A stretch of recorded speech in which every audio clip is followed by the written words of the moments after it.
ముందుగా అందరికీ వినాయక చవితి శుభాకాంక్షలు. పండుగ ఎట్లా జరుపుకుంటున్నారో కిందైతే కామెంట్ చేయండి. మేమైతే మా కొత్తింట్లో మొదటి వినాయకుడు పండుగ కాబట్టి గ్రాండ్గా చేద్దామని ఫిక్స్ అయిపోయినాం.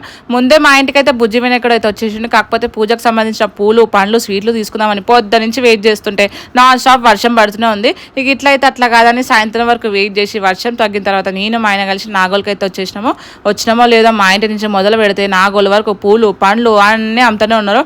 కాకపోతే రేట్లు అయితే దద్దరిల్లిపోయినాయి. నార్మల్ టైంలో కన్నా ఈ పండుగల టైంలో 3 ఇంతలు ఎక్కువ చెప్తున్నారు. ఇంకా రేట్లు చూసి అయితే నేను షాక్ అయిపోయినా, ఏంది ఇంతగానం చెప్తున్నారని. ఇప్పటి నుంచి పండుగలు వస్తే అయితే ఒక 2 రోజులు ముందే తీసి పెట్టుకోవాలి, లేదంటే పండుగల టైంలో తీసుకోవాలంటే ఒకటికి 100 సార్లు ఆలోచించాల్సి వస్తుంది. ఇంకా పూజకు కావాల్సిన పూలు పండ్లు ఆకులు అన్నీ తీసేసుకున్నాను.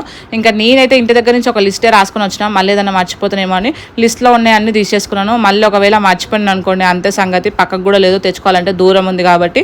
ఇంకా వినాయకుడు పండుగ అంటే అందరికీ గుర్తుకొచ్చేది మెయిన్గా లడ్డు తీసుకుందామని బేకరీకి అయితే వచ్చేసినాను. ఇంకా లడ్డు తీసుకొని స్వీట్లు ప్యాక్ చేసుకునే టైంలో నా పనులు నేనుంటే మా ఆయన పనుల మా ఆయన ఉన్నాడు. స్వీట్ తీసుకుని ఆడనే తింటాడు. ఇంటికి పోయినాక తినొచ్చు కదా, లేదంటే ఆడనే తింటాడంట. ఇంతకీ అడగడం మర్చిపోయినా, మీరు ఈసారి మట్టి వినాయకుడిని పెడతారా లేదంటే కలర్ వినాయకుడిని పెడతారా కింద అయితే కామెంట్ చేయండి. ఇంకా ఇంటికి వెళ్ళే దారిలో బుజ్జి మట్టి వినాయకులు అయితే కనిపించినాయి, చాలా బాగున్నాయి. ఇంకా గణేశుడికి సంబంధించిన డెకర్ ఐటమ్స్ అయితే తీసుకొని ఇంకా ఇంటికి బయలుదేరే టైంలో మా ఇంటి పక్కన అబ్బాయి అయితే కనిపిస్తుండు. పాపం దూరం నుంచి మా ఇంటి దగ్గర అయితే నడుచుకుంటూ పోతుంటే మా బండి మీద ఎక్కించుకొని మా ఇంటికి అయితే వచ్చేసినాం. Thank you so much for watching.